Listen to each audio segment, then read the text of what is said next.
Hello dear students, कैसे हैं आप सभी। आशा करती हूँ आप सभी ठीक होंगे, स्वस्थ होंगे, अच्छे होंगे। आईसीटी वर्चुअल क्लासरूम देहरादून में आप सभी का स्वागत करती हूँ। मेरा नाम समता है। जैसा कि आप सभी जानते हैं बच्चों, क्लास 7th में आपका चैप्टर चल रहा है transportation in plants and animals. तो transportation in plants and animals chapter में आप सभी को मैंने ब्लड, जो कि हमारे शरीर में परिवहन का काम करता है, जिसके थ्रू हमारे शरीर में मिनरल्स, न्यूट्रिएंट्स का और प्रोटीन्स का, हार्मोन्स का और वेस्ट मटेरियल का परिवहन होता है। हम ब्लड की संरचना कैसी है, रुधिर हमारा किन किन घटकों से मिलकर के बना है, क्या क्या कंपोनेंट्स उसके अंदर होते हैं, उसके बारे में हम बात कर रहे थे। तो पिछले लेक्चर में हमने लाल रुधिर कणिकाओं, मैंने आपको बताया था कि ब्लड जो है वो दो चीजों से मिलकर के बनता है, प्लाज्मा और ब्लड कार्पसेल्स, यानी कि प्लाज्मा और रुधिर कणिकाएं। प्लाज्मा जो है उसका 90% भाग जो है वो पानी होता है, जल होता है, और 10% जो है 10% जो है वो न्यूट्रिएंट्स, प्रोटीन्स, हार्मोन्स और वेस्ट मटेरियल कैरी करता है।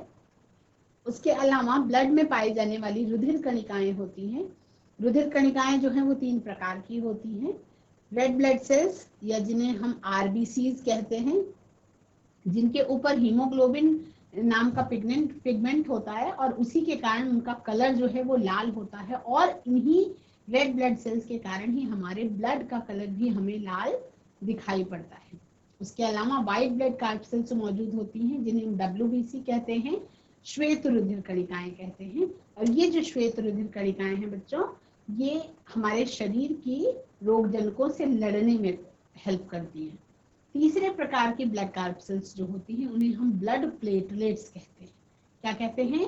ब्लड प्लेटलेट्स कहते हैं। तो ब्लड प्लेटलेट्स जो होती हैं वो हमारे शरीर में जब भी हमें कभी चोट लगती है तो ब्लड क्लॉटिंग के लिए जिम्मेदार होती है। तो आज हम क्या करेंगे, ब्लड क्लॉटिंग के बारे में पढ़ेंगे। ब्लड क्लॉटिंग क्या है?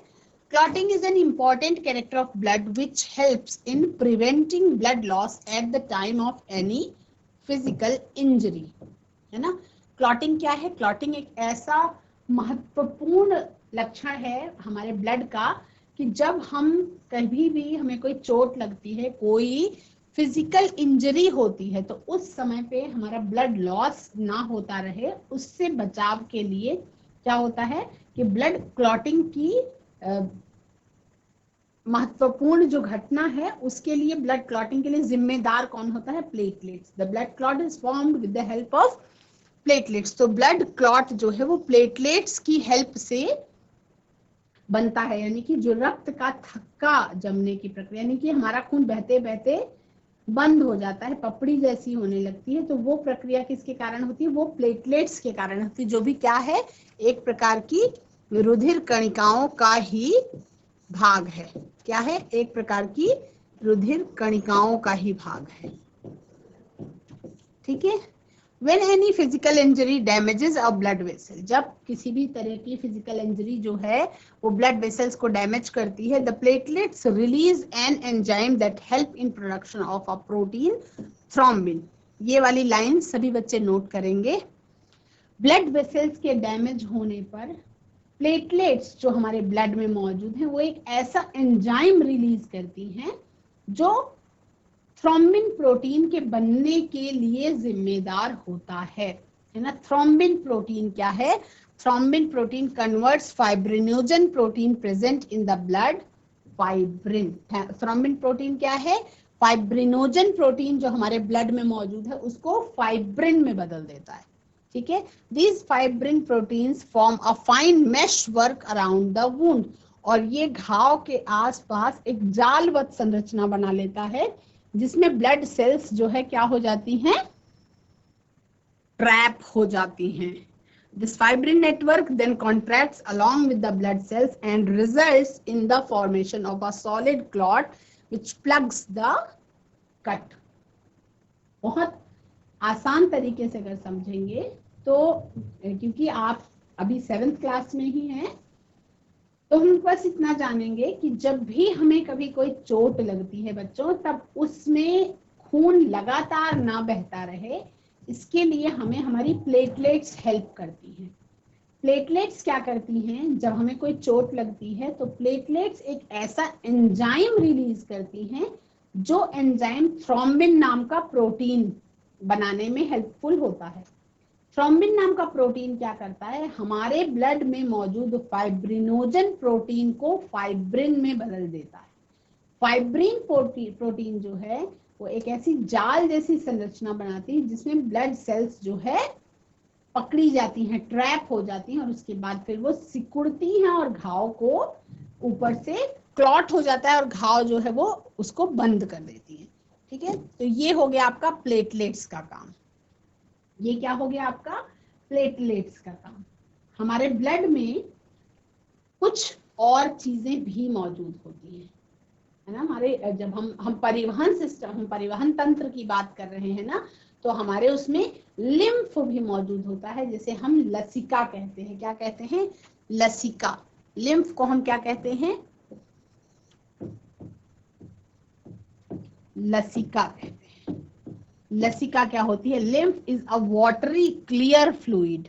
अब ये जो लिम्फ है, लसिका है, ये क्या है, ये पानी जैसा एक लिक्विड है, क्लियर फ्लूइड है, यानी कि कोई भी रंग नहीं है इसमें। It is blood minus RBC.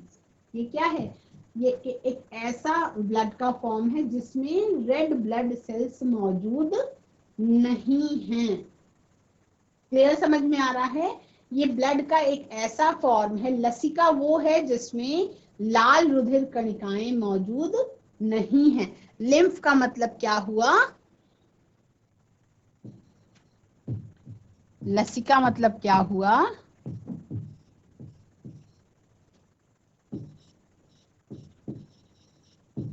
रुधिर माइनस आरबीसी।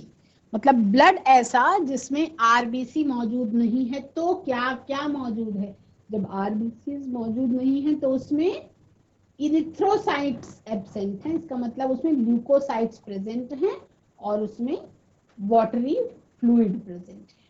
ठीक है, it is blood minus RBCs. The cellular part of lymph constitutes only leukocytes. क्या होता है, वाटर होता है, और सेल्स के नाम पर लसिका में केवल ल्यूकोसाइट्स होती हैं, यानी कि WBCs होती हैं। वाटर प्लस श्वेत रुधिर कणिकाएं या WBCs इसमें प्रेजेंट होती हैं। This fluid distributes immune cells and other factors through out the body. Lymph का क्या काम है, ये भी परिवहन तंत्र में योगदान करता है। इसका क्या काम है कि ये हमारे शरीर में मौजूद जो इम्यून सेल्स हैं और कुछ और फैक्टर्स हैं उनको थ्रू आउट द बॉडी क्या करती हैं, डिस्ट्रीब्यूट करती हैं, हर जगह जहां आवश्यकता है वहां पहुंचाती हैं। It also interacts with the blood circulatory system to drain fluid from cells and tissues. और हमारा जो ब्लड सर्कुलेटरी सिस्टम है, जो हमारा रुधिर परिवहन तंत्र है, उससे भी ये इंटरेक्ट करती हैं ताकि हमारी कोशिकाओं से और ऊतकों से जो फ्लूइड है वो ड्रेन किया जा सके। The lymphatic system contains immune cells called lymphocytes. Lymphatic system यानी लसिका तंत्र जो है, लसिका तंत्र में क्या मौजूद होती हैं, इम्यून सेल्स मौजूद होती हैं जिन्हें हम लिम्फोसाइट्स कहते हैं। क्या मौजूद होती हैं, लिम्फोसाइट्स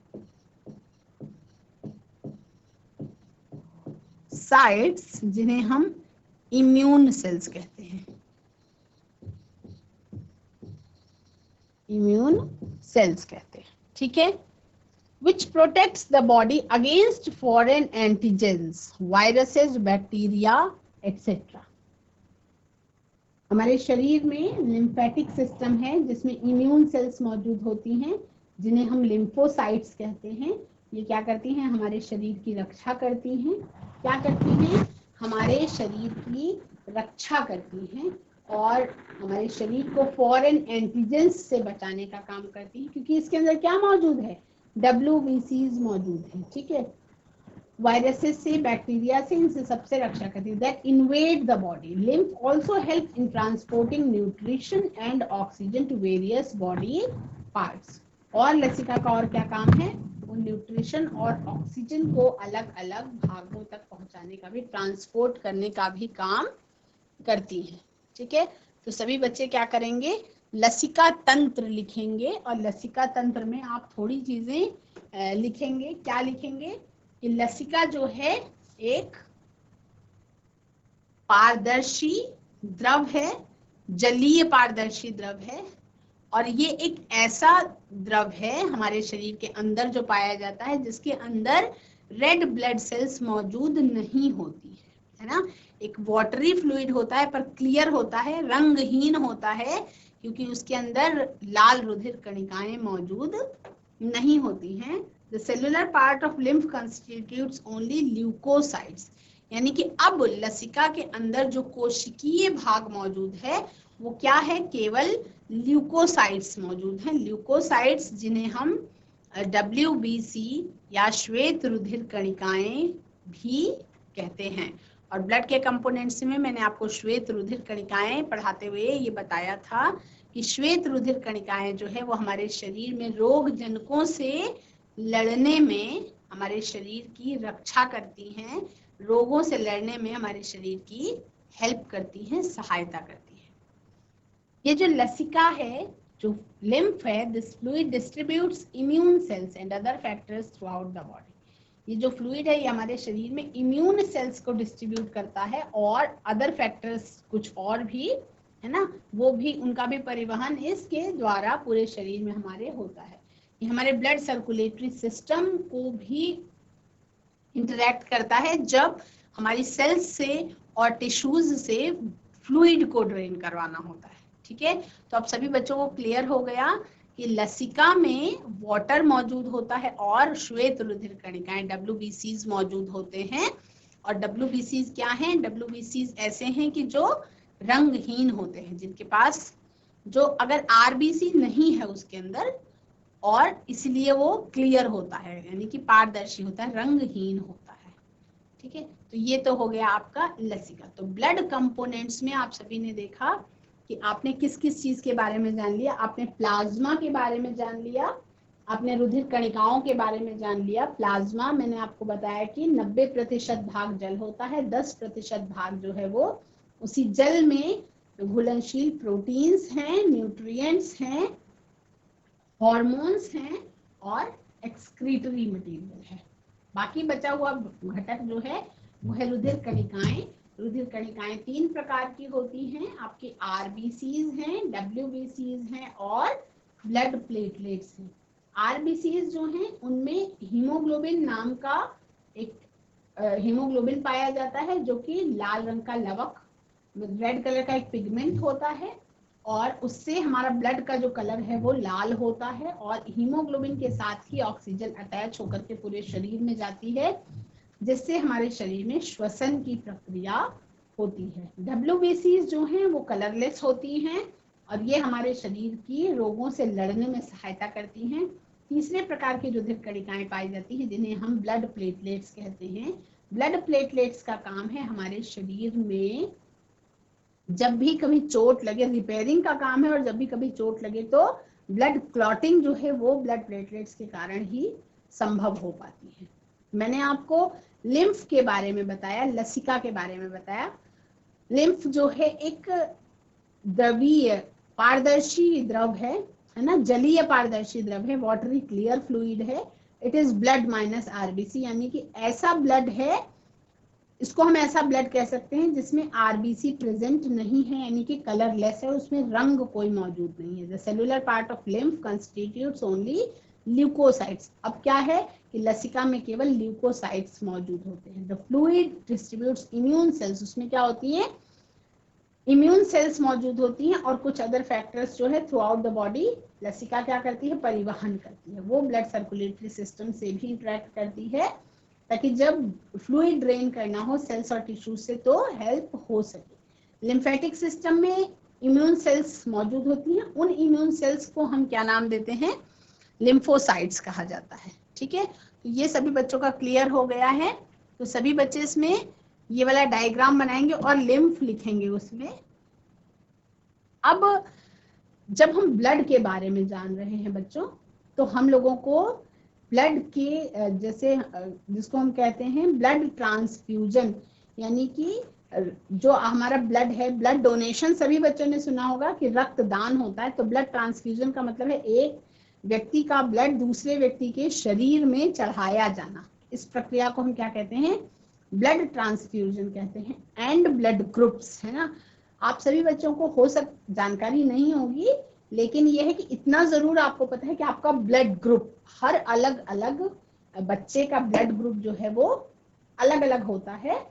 और दो बच्चों का ब्लड ग्रुप समान भी हो सकता है। हो सकता है 4 दोस्त हैं, चारों का ब्लड ग्रुप अलग अलग है, और ये भी हो सकता है कि 4 दोस्त हों तो चारों का ब्लड ग्रुप अलग अलग हो, या दो का एक जैसा भी हो सकता है। मतलब ब्लड ग्रुप्स के आधार पर ब्लड ट्रांसफ्यूजन कैसे होता है, एक व्यक्ति का खून दूसरे व्यक्ति के खून दूसरे व्यक्ति को कैसे चढ़ाया जा सकता है, उसके बारे में हम थोड़ा सा जानेंगे। Sometimes when we get seriously wounded, कभी कभार क्या होता है जब हमको कोई ज्यादा चोट लग जाती है, या हम गंभीर रूप से घायल हो जाते हैं, या हमारा ब्लड लॉस जब होने लगता है ना, हम जब लॉट ऑफ ब्लड लूज कर देते हैं, मतलब जिसको कहते हैं कि ज्यादा खून अगर बह जाए, तो क्या होता है, जब ज्यादा खून बह जाता है तो हमारे शरीर को तुरंत बहुत सारे खून की जरूरत होती है।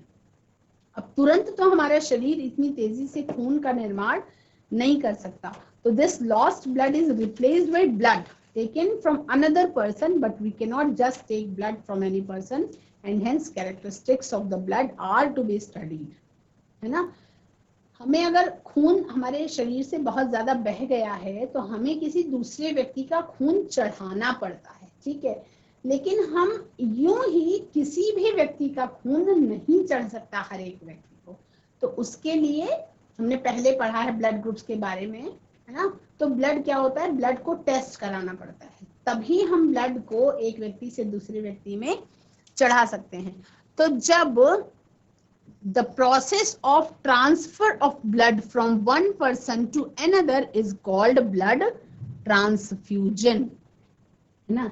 जब एक व्यक्ति का ब्लड दूसरे व्यक्ति के शरीर में चढ़ाया जाता है तब उसे हम ब्लड ट्रांसफ्यूजन कहते हैं ना। ब्लड ग्रुप्स के बारे में आप सभी को पता है ना। ए ब्लड ग्रुप होता है, बी ब्लड ग्रुप होता है, ए बी होता है और ओ होता है। अब इसमें पॉजिटिव भी होता है और निगेटिव भी होता है। बी भी पॉजिटिव भी होता है, बी नेगेटिव भी होता है। ए बी पॉजिटिव भी होता है और ए बी नेगेटिव भी होता है, और ओ पॉजिटिव भी होता है और ओ नेगेटिव भी होता है, ठीक है।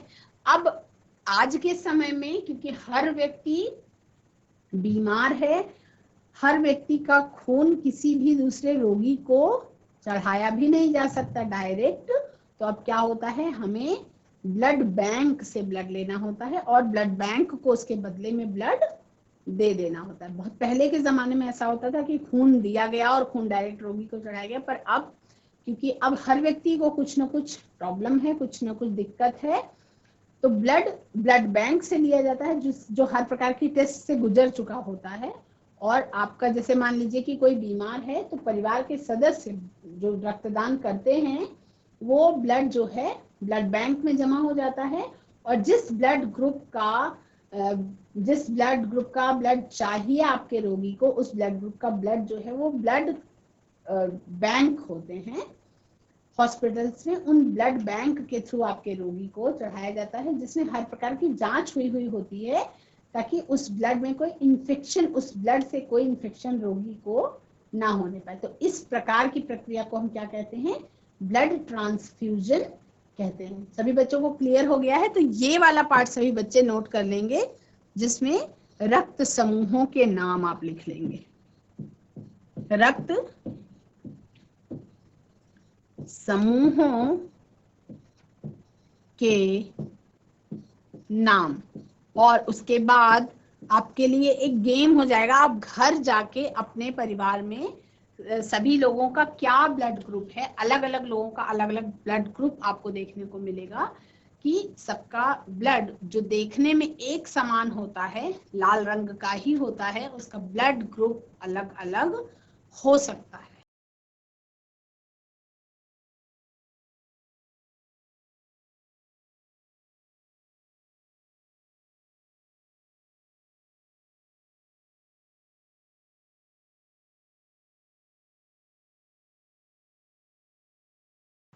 यहाँ पे आप सभी देख रहे हैं बच्चों, जो भी आपको स्क्रीन में ये डायग्राम्स दिखाई पड़ रहे हैं, ये क्या है, आपके ब्लड में मौजूद जो रेड ब्लड सेल्स होती हैं, लाल रुधिर कणिकाएं होती हैं, उनका शेप ऐसा होता है, बाहर की तरफ थोड़ा सा मोटा और अंदर की तरफ दबा हुआ। ठीक है, इसमें न्यूक्लियस नहीं पाया जाता, इनका लाल रंग हीमोग्लोबिन की मौजूदगी के कारण होता है, और इनके अंदर कुछ ऐसे एंटीजेंस मौजूद होते हैं इनकी सरफेस पे, जिसके आधार पे मनुष्यों के अंदर 4 प्रकार के ब्लड ग्रुप पाए जाते हैं, है ना, based on the presence and absence of certain substances called antigens.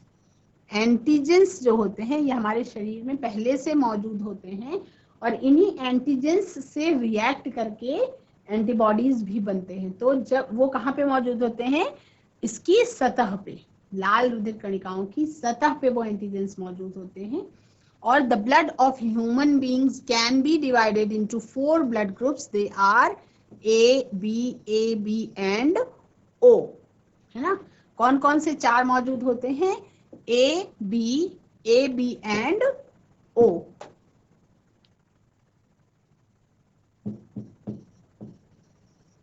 Four types of blood groups।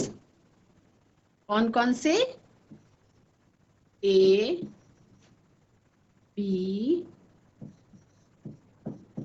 B और ओ। अब ए में भी 2 प्रकार के होते हैं, ए प्लस और ए माइनस।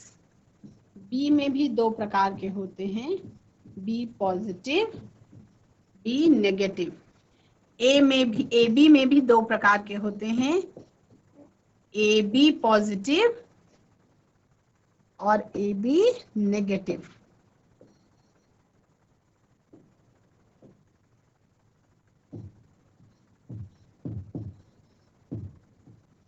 और ओ में भी 2 प्रकार के होते हैं, ओ पॉजिटिव और ओ नेगेटिव।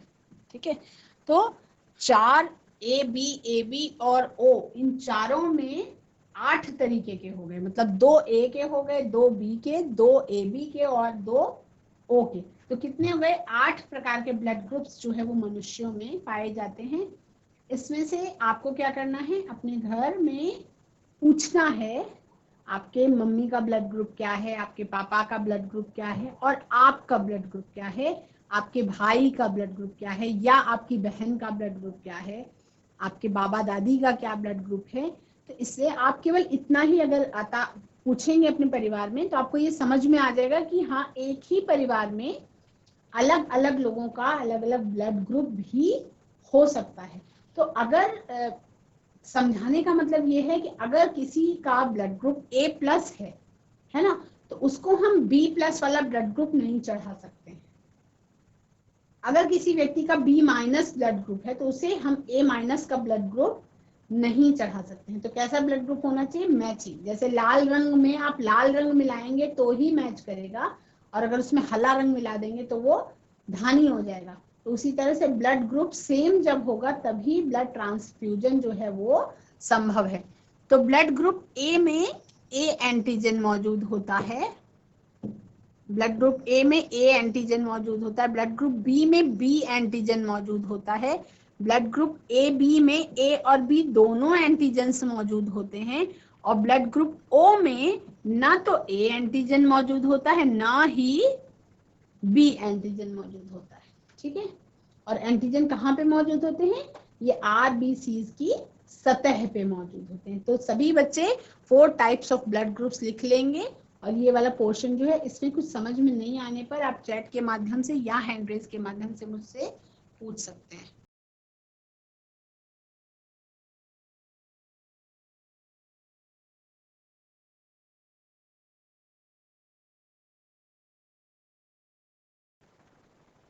सभी बच्चे ये वाला नोट कर लेंगे, है ना। ब्लड ग्रुप्स के बारे में आपको बताया गया कि ब्लड ग्रुप्स जो रक्त समूह होते हैं, ये कैसे होते हैं, रक्त समूह 4 प्रकार के मनुष्यों में पाए जाते हैं, ए बी और ओ।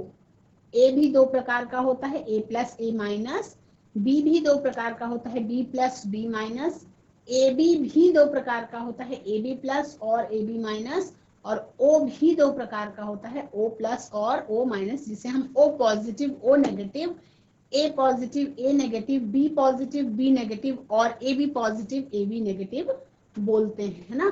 ब्लड ग्रुप ए जो होता है उसके पास ए टाइप ऑफ एंटीजन पाया जाता है, ब्लड ग्रुप बी जो होता है उस पे बी टाइप ऑफ एंटीजन पाया जाता है।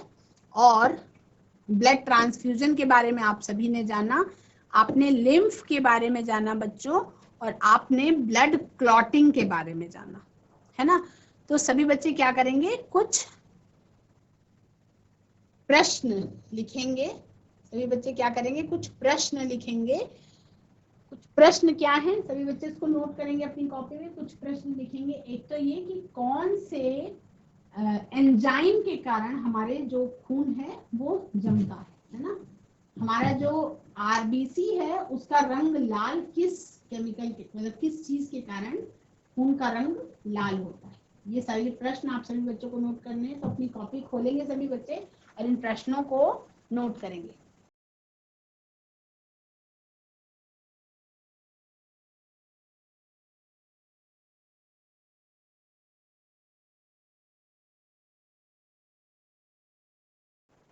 तो सभी बच्चों ने ब्लड ग्रुप्स के बारे में जान लिया। अब हम क्या करेंगे, कुछ क्वेश्चंस लिखेंगे, कुछ क्वेश्चंस लिखेंगे जिससे आप ये अंदाजा लगा पाए कि आपने किस हद तक जो भी पढ़ा वो आपको किस हद तक समझ में आया, है ना। प्रश्न लिखेंगे, प्रश्न लिखेंगे, हमारे रक्त का रंग लाल क्यों होता है,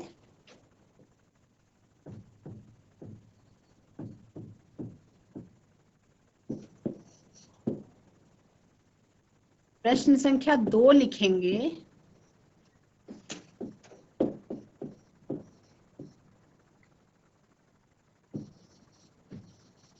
मनुष्यों में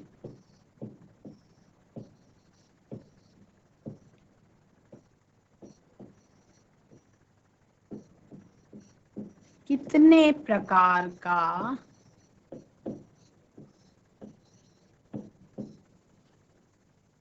रक्त समूह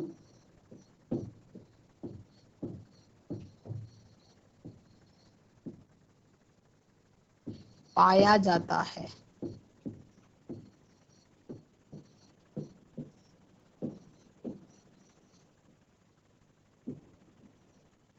दो प्रश्न हैं। पहला तो ये कि हमारे रक्त का, हमारे पास जो हमारी बॉडी में ब्लड है उसका कलर लाल क्यों होता है।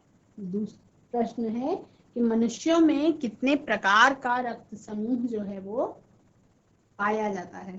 तो प्रश्न नंबर 1 जो है, प्रश्न संख्या 1 जो है कि हमारे रक्त का रंग लाल क्यों होता है, तो एक वन वर्ड आंसर में हम लिखेंगे इसको।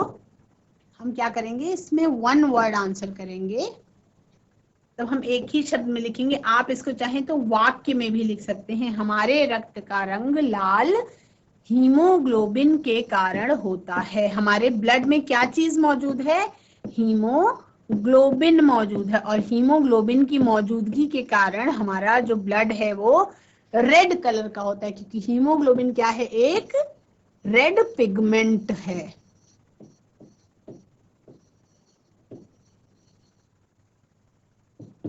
जो क्या करता है, ऑक्सीजन को हमारे पूरे शरीर में पहुंचाता है, और हीमोग्लोबिन के साथ जब ऑक्सीजन अटैच होती है तब क्या बन जाती है, हीमोग्लोबिन प्लस ऑक्सीजन, तो क्या बन जाती है, तब वो ऑक्सी हीमोग्लोबिन कहलाती है। ऑक्सी हीमोग्लोबिन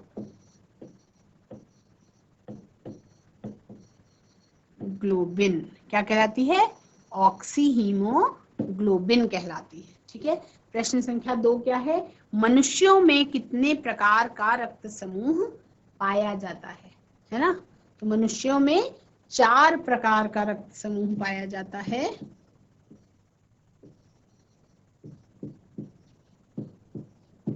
मनुष्यों में 4 प्रकार का रक्त समूह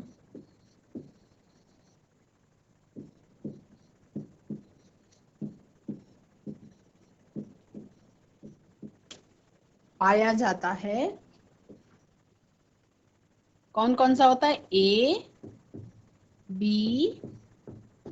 बी और ओ। ठीक है, ये प्रश्न और ये उत्तर सभी बच्चे अपनी नोटबुक में नोट करेंगे।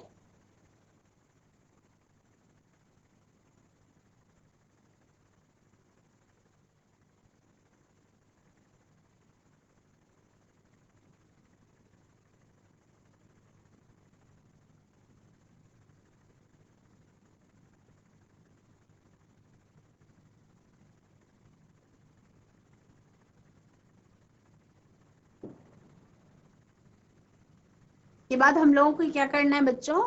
आपको एक एक्टिविटी है, आप सभी को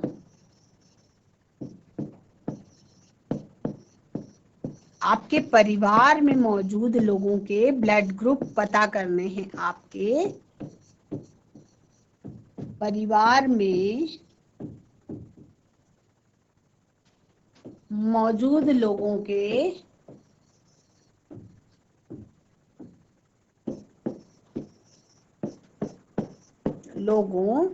जैसे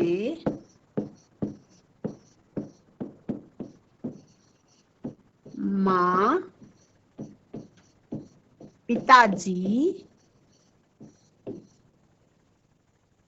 बहन, भाई, दादाजी व दादी जी, इन सब का क्या करना है? इन सब का रक्त समूह पता करना है। इनका रक्त समूह पता करना है। ये क्या है? ये आपका होमवर्क है, या इसको हम एक्टिविटी इंस्ट्रक्शन भी कह सकते हैं, है ना? सभी बच्चों को जब आप अपने घर में वापस जाएंगे, बात करेंगे कि आपका खुद का ब्लड ग्रुप अलग है, आपके मम्मी पापा का अलग अलग हो सकता है, आपकी बहन का अलग हो सकता है, आपके भाई का अलग हो सकता है, आपके दादा दादी का भी अलग अलग हो सकता है। लेकिन कितना भी आप ब्लड ग्रुप पता करेंगे, वो जो मैंने आपको 8 क्या क्या हो सकता है, ऑप्शंस आपके पास क्या क्या हैं, क्या क्या हो सकता है? ए प्लस हो सकता है, ए माइनस हो सकता है, बी प्लस हो सकता है, बी माइनस हो सकता है, ए बी प्लस हो सकता है, ए बी माइनस हो सकता है, या ओ प्लस हो सकता है और ओ माइनस हो सकता है। अब इन 8 में से ही कोई एक ब्लड ग्रुप हर एक व्यक्ति का होगा, है ना? तो अब तब आपको समझ में आएगा कि जो ए बी और ओ ब्लड ग्रुप्स हैं, इनका क्या मतलब है। तो आई थिंक आप सभी बच्चों को अभी तक जितना पढ़ाया गया पूरी तरह से अच्छी तरह से समझ में आ गया होगा। और सभी घर जाकर के क्या करेंगे, ये तो आप चार्ट जैसा एक बनाएंगे, एक टेबल जैसा बनाएंगे आप सभी, और उसके बाद आपको क्या करना है, नाम लिखेंगे, दादाजी, दादी जी, बहन, भाई, माँ, पिताजी, और उसके बाद किसका कौन सा ब्लड ग्रुप है उस पर आप टिक का निशान लगाएंगे। ये एक्टिविटी आपको बहुत मजेदार लगेगी। तो आज की क्लास में बच्चों इतना ही। अगले सेशन में हम इसी चैप्टर को और आगे कंटिन्यू करेंगे। That's all for today. Have a nice day, take care.